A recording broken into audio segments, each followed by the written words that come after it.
Hi guys and girls, and welcome to another video. I know it's been a while, been lots of things going on, and you know, as happens in life, but I thought I'd now play another longer time limit on my quest to try to get to 2500 rating. And I've got a game here against a Chinese player by the looks of it, and I'm going to talk through my ideas as I have done in previous videos. So I think I'm going to go yet again. I'm going to stick to the same openings I've been playing in the previous videos, because I think this will help you at home. You can build up a repertoire basically based around what I'm playing. So bishop to f4, the London system I've talked about a lot already, and you can see my videos in the archive on how to play this, and I've got a DVD out there as well. And the idea of this is to, as I've said many times, basically start by getting your pyramid-like structure here. So I could go c3 here.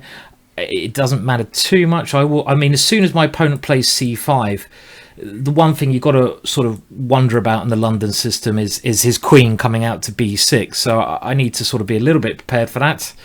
But I think here I'm going to go for knight bd2 first, because I know against an early queen b6, pawn takes c5 can be a good option. And now I get back into the normal London system set up by playing c3. Now there's a little subtlety. I prefer moving my knight to d2 rather than knight to f3. And the point of that is, if queen b6 is played, you always want to meet with queen b3.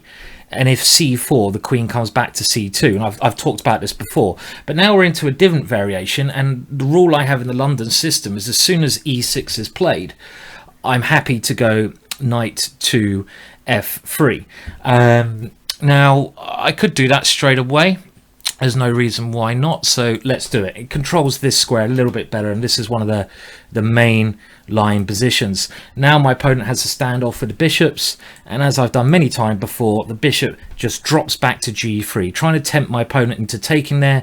When I take the h-pawn, this is all main line. I divert my last piece, and this is a fantastic piece because it looks over and aims at the pawn on h7. Now after b6, there's a couple of ways of playing this position, which again I've talked about before. You can play it slowly with queen e2 and rook d1. The other way of playing it, which is a much simpler way to play, and I think I'm going to give that a go here, is e4. And you may have seen me play another game in this exact position in the London system previously. And the point of this move is, you're happy if things open up on e4, because then the knight on c6 becomes weak on this diagonal. My opponent's played a very risky move there, and of course I'm happy to take with the h-pawn, because now I have some very nasty ideas aimed against h7. So I'm very happy the way the opening's gone here. My opponent's playing very quickly, but I don't think with much thought in actual fact. So here I could close the position down straight away with e5. I love the idea of trying to get my queen over to h6 to start a major attack. E5 looks very normal. If I go e5, he moves his knight. He might try to go f6 later on. Am I worried about that? Or do I just go here? And if he takes, I take. No, I like e5 because it gives me this nice pawn at the front of my army to try and base an attack around. So my opponent's gone forwards there, which I have to say I didn't really expect. I only expected him to go back, because surely the knight could be in trouble on this square. I mean, I'm considering now, if I move my knight on f3, my queen will be attacking that one. I'm also looking at rook h4, but I guess my opponent's plan is to play the pawn to this square and try to hold everything up on that area of the board. So what can I do against that? Well, the other thing I'm thinking on, my opponent might be threatening to take on d4 and play a little annoying move like knight b4. This is a common idea. So these are the kind of things I want to watch out for. And the final idea he might be trying is f6. So I'm trying to combine my own ideas in this position of trying to take advantage of the knight while stopping his plan. So let's have a think and see if I have a good way of doing all these things in this particular position. I mean, even thinking of bishop b5 is not such a crazy idea, but this bishop is generally pretty good. rook h4, he would have to play h5. Do I want to allow that or not? I don't know. Maybe I should play that, because then if he tries to play f6 later on, g6 is going to be very weak. So that could be quite clever idea, to try to force him to play h5, because it weakens the g6 square. So that certainly looks like a possibility. I mean, is there any way I can improve on that by moving a knight? The problem is, if I move the knight, I lose control of d4. But I could consider something like knight h4, h5, and I could take here, but I don't really believe it. I could go f3, knight h6 there, but I don't really see the point of losing control of this one. Let's go rook h4. Rook h4 seems like a very decent move to me, because it kind of forces him to go h5, because I want to stop my opponent's main pawn breaks here. And the one thing you see me doing in nearly all these games, or trying to do, is I try to stop my opponent getting the plans in he wants to do. And chess is all about restrain and push. Such an important kind of concepts to remember. Restrain your opponent and push through your own ideas. If you can do this, you'll win every game, pretty much. Why not? This is what chess is about, stopping your opponent's plans and enforcing your own ideas. And here I'm trying to stop his one main pawn break, f6, and I'm also trying to stop him doing some things with taking on d4 and knight b4. So if h5, I'm then thinking I might just play a3, with the idea of slowly trying to go queen e2, maybe castle queenside, something like that. But I don't know, maybe there's an even stronger move after this h5 idea. Am I really worried about him taking and going knight b4? Okay, so my opponent's played f5 immediately, and now I think it seems correct for me to take on pass on, otherwise it's going to be very hard to break him down over here. So I'm going to do this one. And my opponent has a very interesting idea. He could have gone e5, but he's done the normal move, knight takes. And now I like an idea, again, if I can get my king castle queenside, get it to b1, get a rook to h1, I have some ideas. So queen e2, but that would allow pawn takes pawn. Now, do I have knight takes there? Because if pawn takes pawn, knight b4, am I worried about that? Not so much now, because I have this square and I can use this square for my knight. Now, I don't think I want to rush in going there. I think I might as well prepare this first, because I don't. If I move my knight into e5, by the way, I'm moving a bit quicker here in relation to my opponent, who's moving very quick for the time limit. If I move my knight into e5 and my opponent captures that knight, positionally speaking, I want to be able to recapture with a piece, because positionally speaking, my opponent's pawn on e6 is a very weak pawn. It's a backwards pawn. It can't be defended by another pawn, and it's going to be a long-term target. So positionally, that's something I want to do. My opponent has now tried to control this square a bit more, and getting ready, if I castle, of course, he's going to have some tactic on the open c file, so he's stopping my ideas. Okay, so now, I mean, knight here really is very tempting, but I've got other ideas. I mean, it's just me trying to finish my development. I mean, ideally I want to get a rook here, but this is not the only idea. I can just go king f1 and put a rook on e1 and try to play positionally, just trying to hold this square. Because again, the one move I'm a little bit, this is very similar to a French defense structure my opponent's got. If he can play e5, his position becomes liberated. So this is the one move, and obviously this knight b4 stuff I'm really cautious about trying to stop. So if I go a3, okay, let's just have a think. How can we stop this? These plans here. So if I go a3, stopping knight b4, e5, is that anything I have to worry about? Well, I got knight takes then, followed by f4, should be safe. So I'm gonna try to get everything I can from the position. So I'm trying to get maximum. So I'm trying to stop this plan on knight b4, and the only other plan I'm concerned about is e5. If I can stop these two plans of my opponent, then positionally I'm doing incredibly well. I can just gang up against this one on the half open file. And when your opponent has an isolated or backwards pawn, this is a backwards pawn because it's not isolated, it has a neighbor, but that neighbor on d5 can't help that pawn because it can't help it backwards, it can only help it forwards. So it's a backwards pawn. But when your opponent has a weak backwards pawn on an open file, then often the square in front of that pawn, so this square, is the real weakness. This is the square where you want to try to get your pieces into. For example, if I can get a knight into this square, he can never kick it with either d6 or f6 pawn moves because he no longer has pawns available to do that. So that's why I'm thinking, you know, if he should risk things with e5. I was planning to go knight takes e5 if he does that, and then try and maybe continue with f4 just to hold that one there.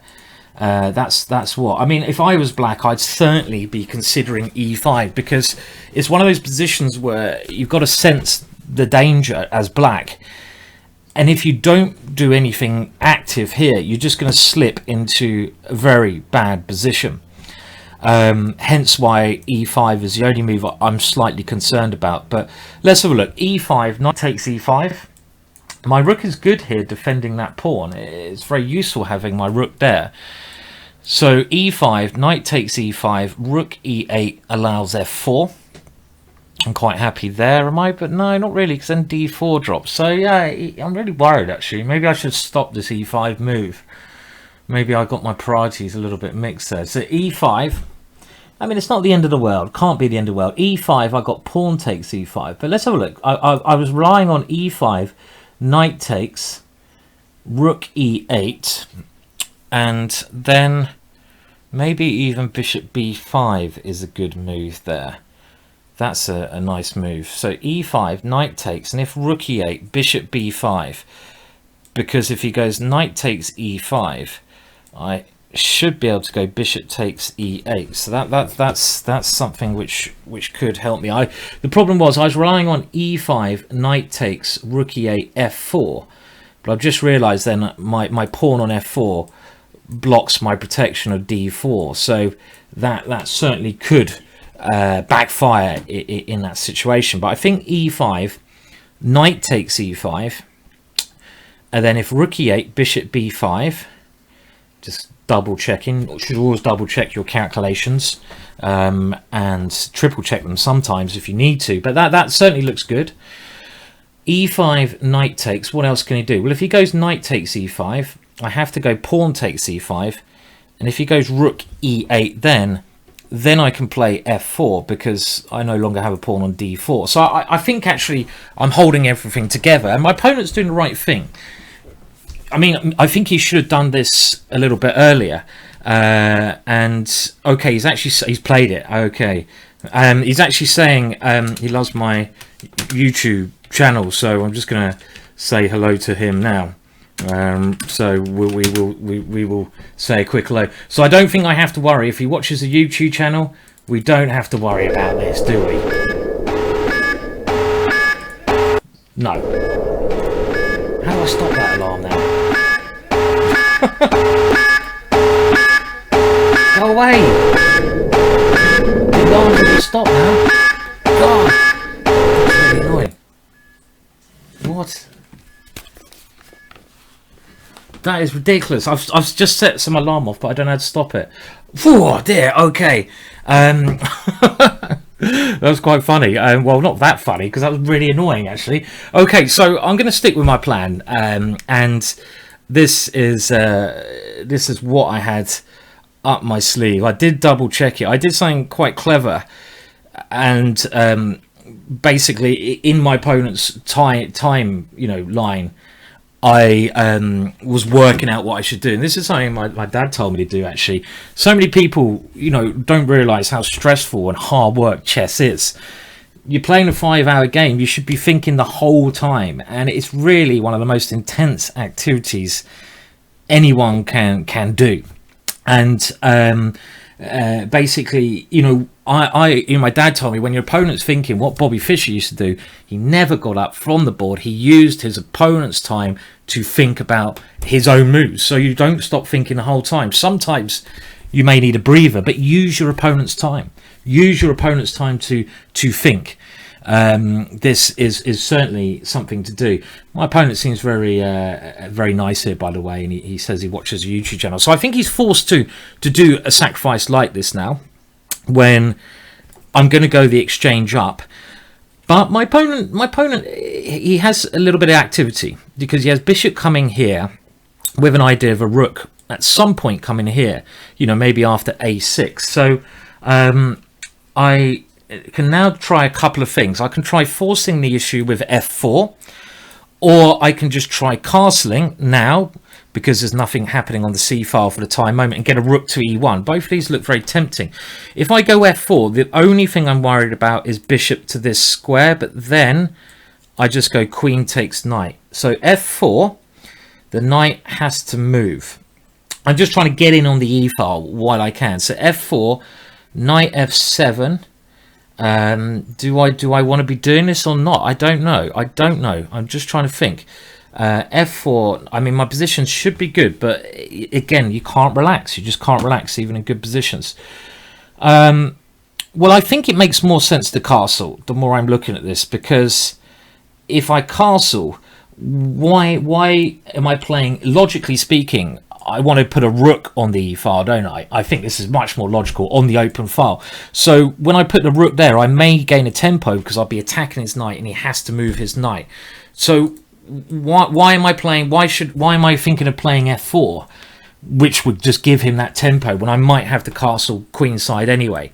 So this is just, again, just very logical. And actually, you know, now simple idea, rook e1, and I can try to use this diagonal, this file. Makes sense. The other thing I can do here, of course, is something along the lines of knight to f3. Maybe I could have even played that last move, but knight to f3 now, just trying to release a little bit of pressure against d5 also makes sense. So let's calculate some lines. So I'm assuming he'd play a6, and I was hoping to meet that with rook e1, because if I have to move my bishop, then there's nowhere particularly great I can move that. I can move it here, but then he can take my bishop and go bishop f5, and I don't like that. If I move it to a4, he gets a little bit of initiative, b5, bishop c2, b4. Don't really want to allow that. So even in every position, you've got to think strategically, but you've got to back that up with tactics. So you've got to have the right strategic positional ideas in mind, but all strategic and positional ideas are really backed up with tactics, mini tactics, little tactics. So the tactic I'm relying on is a6, rook e1, so I don't retreat. And of course, because I'm the exchange up, I'm very happy to exchange pieces off. I want to exchange pieces off, definitely, because if I get to an ending, the extra exchange will tell more. So my opponent's going for this one straight away. Very logical. He's developing, he's attacking. And if he gets one more move like c4, he will be doing very well. You know, if his knight can come here. So I can't allow this to occur. So rook e1 or knight to f3 are now the key moves. Which one is better? I'm trying to work this out. I mean, even g4 ideas come into consideration here, but I expect he just takes it there, and I haven't got a great way to prove it. So knight to f3 does have the benefit of trying to free my knight.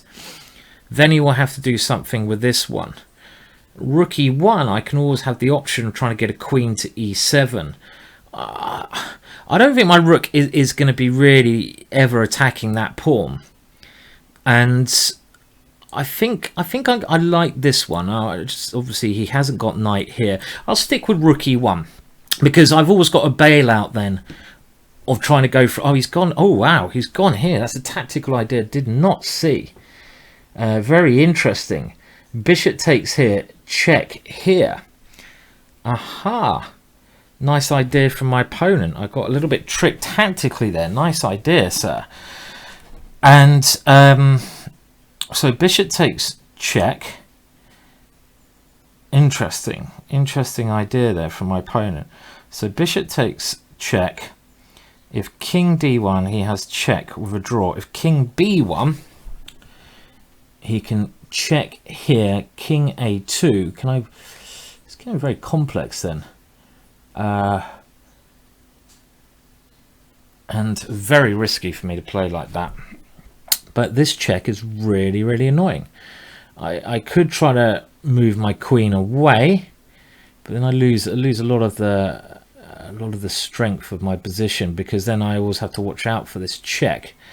So queen d1, trying to keep things under control is possible, but I don't really like it. So bishop takes here, check.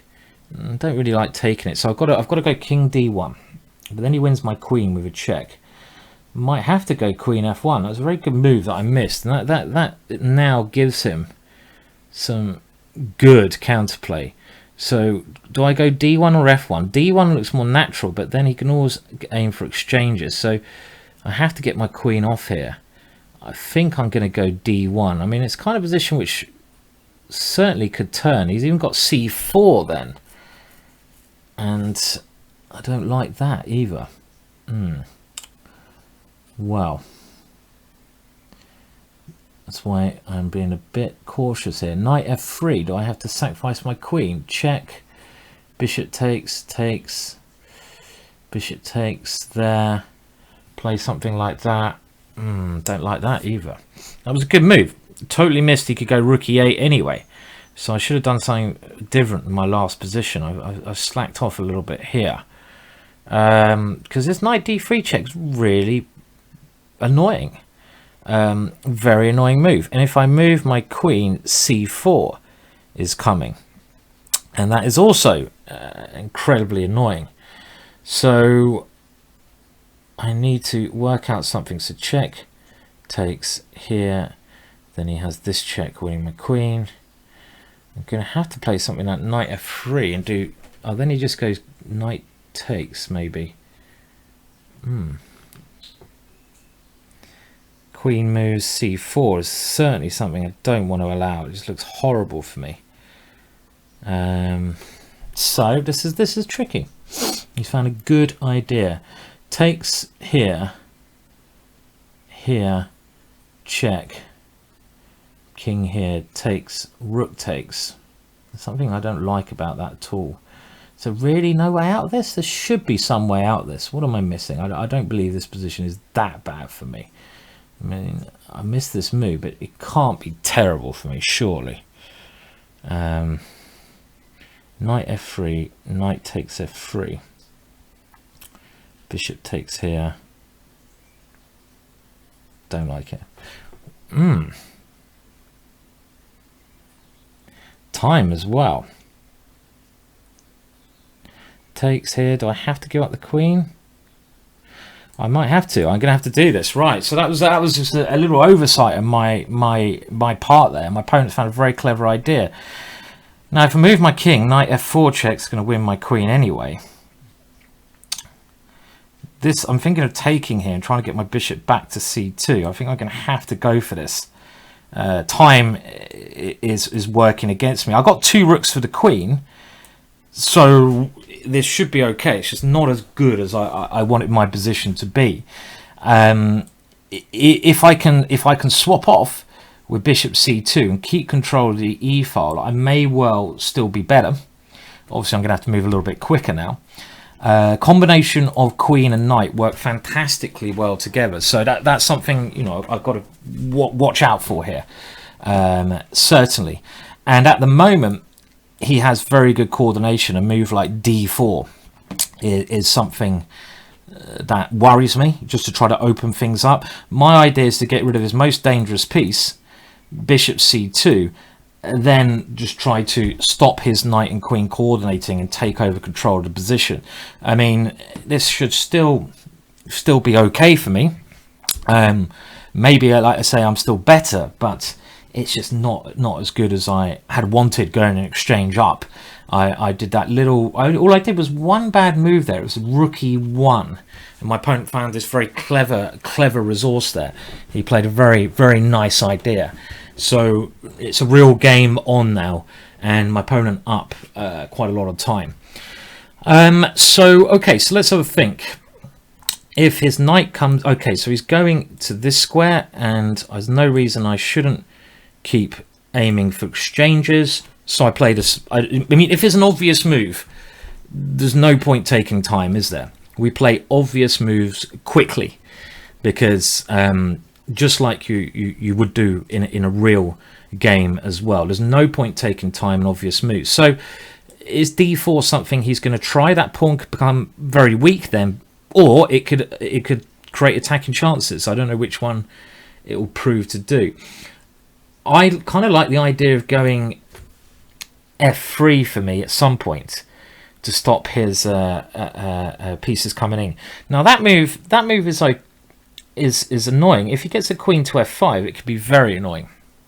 Rook here. Is there any point me doubling over there? I don't think so. Rook to this square looks stupid. I want to go rook here. I will. I think I need to. I think the E file's where my rooks should be. I mean, just going on instinct, I think my rooks need to be on the E file. Now, okay, so he's going for maximum activity. Who can blame him? And I now have ideas of f3, but that does allow his knight potentially into e3. What's he threatening? Am I worried about this check? Not so much. His knight coming here, knight here. Maybe I should go knight e4 and just exchange. That makes a lot of sense. Knight e4, yeah, simplify. That's a good move. That is a good move. Because the knight and queen work so well together, as I've said. I want to get rid of that knight. I mean, knight and queen are so tricky that they coordinate so well together. I want to get rid of that knight, and I think this knight e4 is a good move. This should give me an advantage. Two rooks against a queen, generally much better. You know, the two rooks normally dominate the queen the majority of the time. Hence why I'm trying to just get rid of the knight. And you can see that knight was going to become very tricky, especially as he had this move. My king was opening up a little bit. So okay, what ideas has he got here? So he's going to go takes, and then he might take on c3. And if I take with a pawn, he might try to get his queen into a2. So I'm actually thinking king takes, but then he checks here and he takes here. So pawn takes, queen d5 is annoying. I don't want to allow his queen into this square, even if my rooks become very active.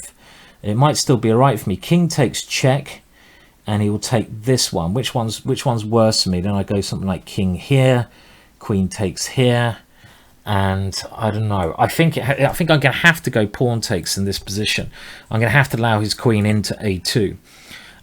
There's not much stopping this. Check, king to f7, and then I find a good square for my rook. Or do I just centralize my rooks now, allow him a check, come here and try to come up the ball with my king? So I've got check, king f7, I'm assuming, and then I need to find a good square for my rook, or I just double my rooks and go for that double rooks. Yeah, I think I'm going to double my rooks here, just keep them centralized. That should always give me enough for a draw, perpetual on the e file. If I want to try winning, my king of course must come forwards here. If it goes back, there's only going to be a draw by perpetual. And I don't know, this was quite annoying that his queen, I needed sort of one more move to consolidate. And now what does he do? Well, if he checks me here, my king can come to e3. He shouldn't be doing that. If c4 check, my king will come forwards, and I can try to win this position, or it can come to e3 again. Both of these look okay. If he takes on f2, then I can start checking him, but you know, it's not clear what I'm doing. Maybe I should go g4 and just keep one pawn, because that will lock these two squares down. If he takes on a3, his queen seems to be a little bit sidetracked there. So he's gone with his check. And again, if I want to win, of course, there's only one option. Every other option is leading to a draw. So this is forced. And now, again, if I want to win, I have to do something like this. And I'm trying to either block with my rook.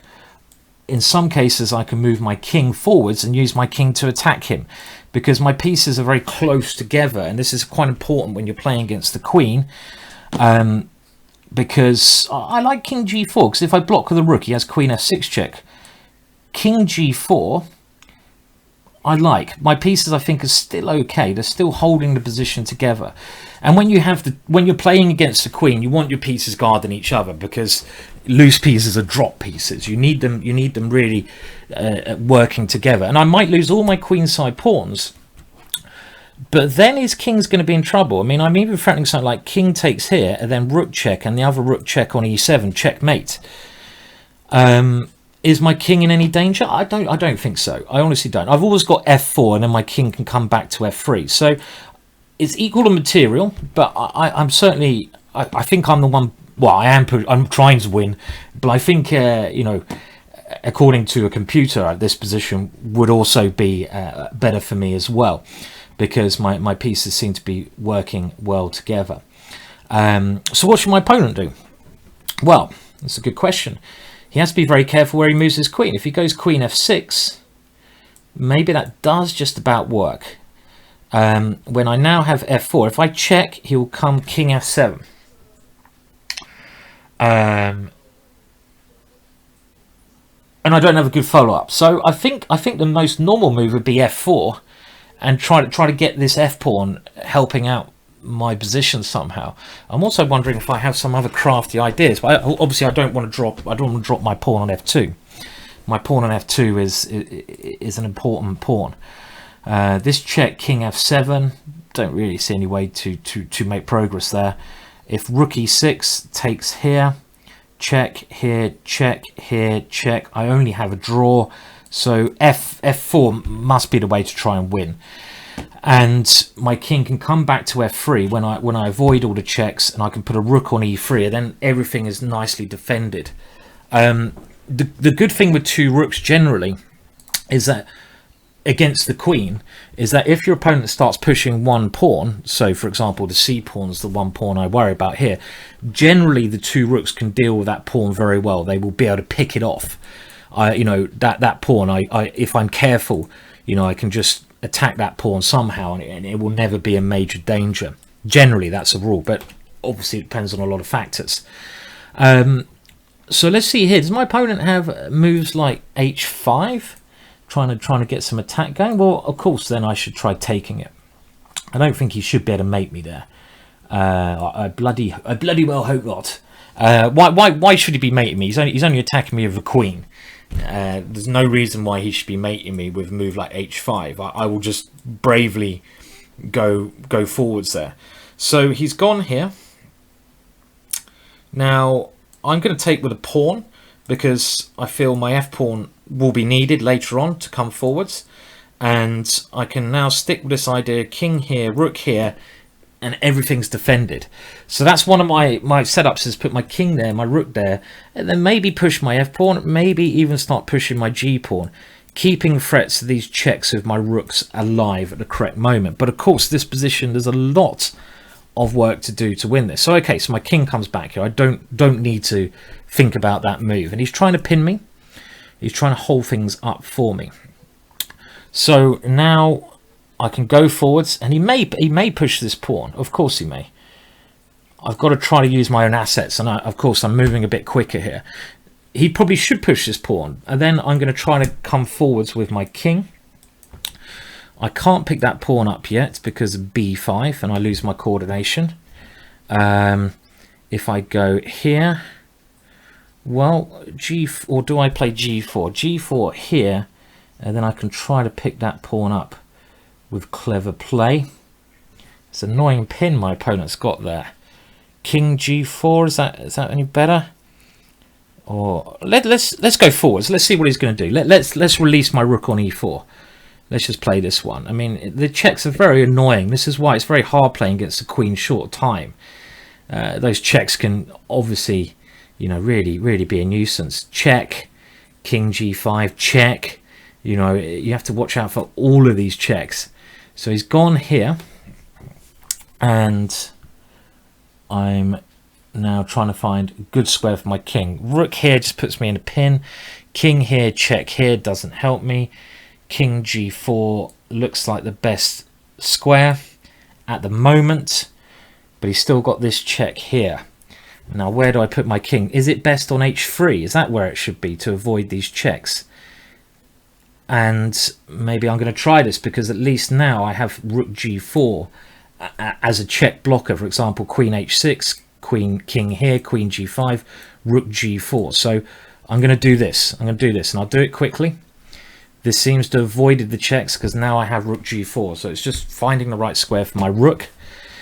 And here I'm threatening.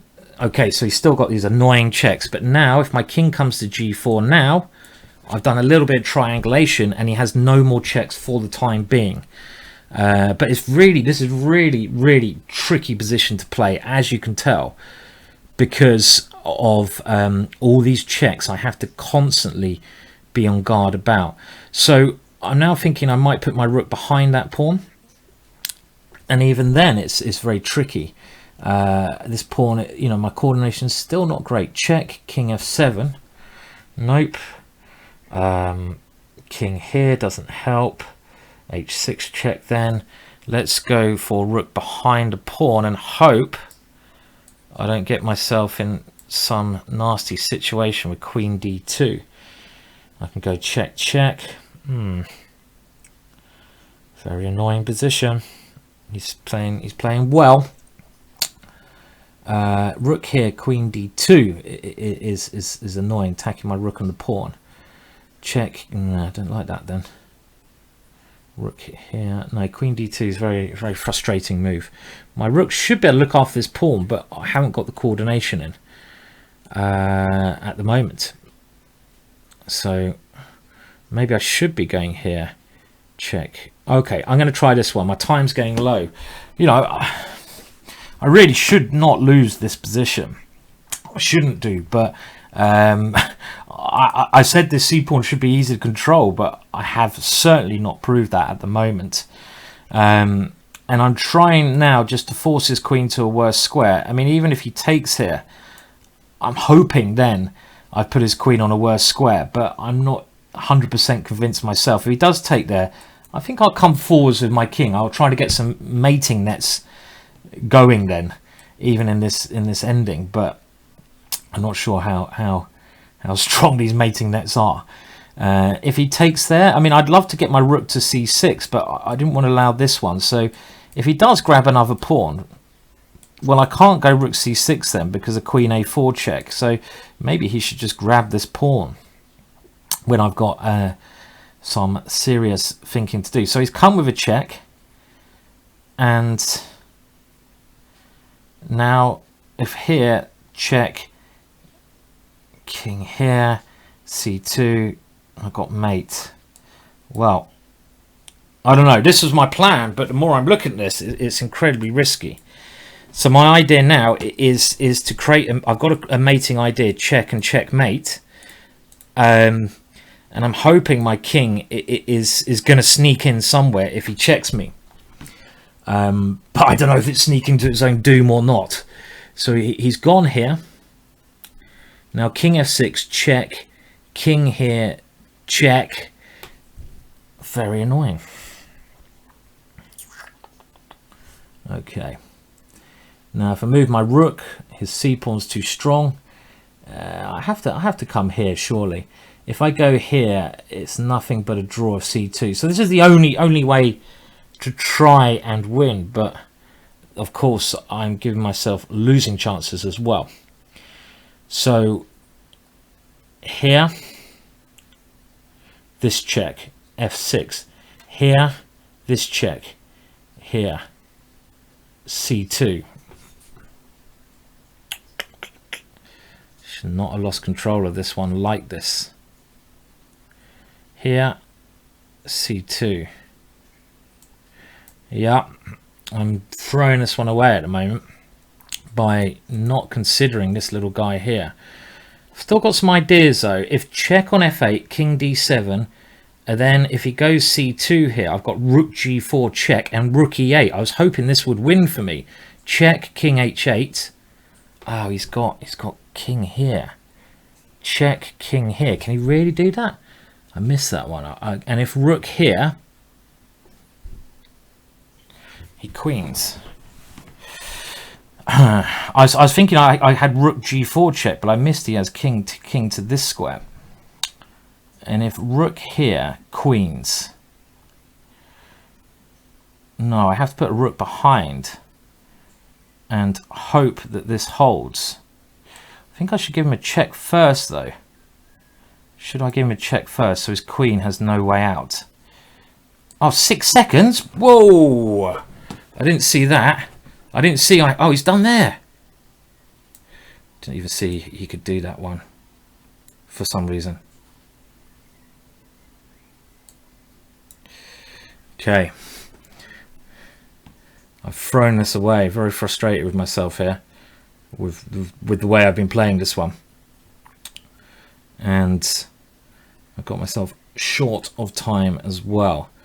Maybe I had to bail out for a draw at some stage, because now if he just takes this pawn, I don't know what I'm doing. I simply don't know what I'm doing. I put my king in a stupid position and I can't see what I think I'm just lost in that position. So most frustrating, and he has just done that.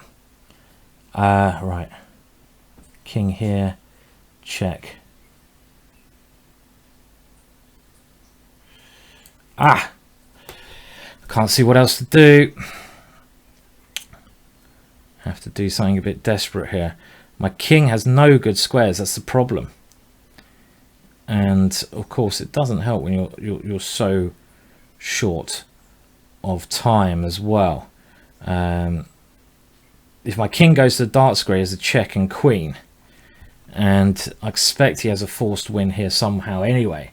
So looks like I'm going to lose a game here, guys, from a promising ending. I allowed his c-pawn to get a little bit too risky. I'll keep trying to fight here, obviously. He's still got to win this. Probably, you know, one of my main mistakes was actually not bailing out to a draw, and this has cost me deeply in the past. The problem is, even this position's okay, I'm nearly in a position of Zugzwang, meaning I don't have many moves to play. If my king goes away from my rook on e6, he can go like king e8, c1 queen, then he takes this rook. If it goes to a dark square, he has a check on one of these squares, queen. So in actual fact, I'm nearly in a position of Zugzwang. I can't, you know, and having little time on the clock makes such a thing very hard to work out. Okay, he's gone check here. Have to go. Can't. Oh, but she. Oh, now he just queens, doesn't he? Like I said. Okay, well that's a bit annoying. My opponent played well there, and shouldn't be losing games like that. So congratulations to him. Obviously, frustrating. Spent too much time there. Playing, and annoying is the thing. So let's have a look. Well, I mean, things went fine, and it was just me again throwing away position when I shouldn't be. Very frustrating. I mean, around here I'm an exchange up, and I've just got to be careful. So I think in hindsight I shouldn't give him time to play this move. This knight proved to be quite dangerous, and I should just play knight to f3 now. This move is just a good move, because then I force his knight away and we get the same kind of position. His knight actually proved to be quite good there.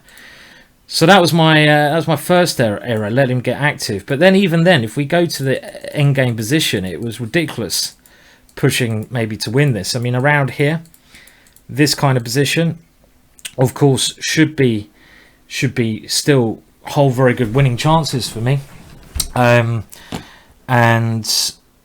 well, I allowed, the only way I can win is by playing this, and I think this is all right. I'm still feeling very confident here around this point, but this is probably where I started to make some mistakes. Maybe I should, oh no, because then he takes it. So f4 I think is all right. And now I should certainly be playing this a lot better than I did. This ending, it must, I believe, be better for me. It must be me who's trying to win this. This move, well, why didn't I play something like a4 here? Just trying to stop his one idea. If I play a4, c4, I can start picking these pawns off. He can't play b5 now, hence why this. And if you get some position like this, it might look dangerous to me because he has two connected passed pawns, but this kind of position is nearly always good for white. I mean, he gives me a check, and his pawns are probably going to be more weakness, and they're not very far advanced, so they actually should be likely to be picked off. And then I just got myself a little bit too short, probably talking a little bit too much actually in this one. And well, even around here, this position, I can take the draw, but I'm still feeling all right here. And this is where, after king g4 c3, I did not find the right plan by any means here. Maybe I should now be thinking about taking this draw. Rook e6 just allowed his rook in. This is my first instinct to try and get my rooks into the game. And why didn't I play it? You should always go with your instinct normally, unless there's a good reason to. Well, queen d2 was the reason I didn't play it, and my rooks were disjointed here. And I didn't see a way to guard this. I'm wondering if I can get away with this, but I feel his queen is too annoying, and I'm probably going to drop a rook here. So this doesn't look. Maybe this, again, this is the thing. You need more time in these situations when you're playing against queen. Maybe here I'm still doing good with a move like this. I don't know. It looks like I shouldn't be, but if I get my king into f6, is it just, am I just creating a mating net here? Something like, well, he's got to check me, probably. I don't know. Let's say check king here, and if he does check me, king f6. Well, no, I'm not winning this. He always has here. So I think my first mistake was allowing his knight on e5 to remain there when he gave up the exchange. I needed to kick that one away, and then later on, I basically played a little bit slowly. I wasn't looking out for his threats enough, so I was a bit slack.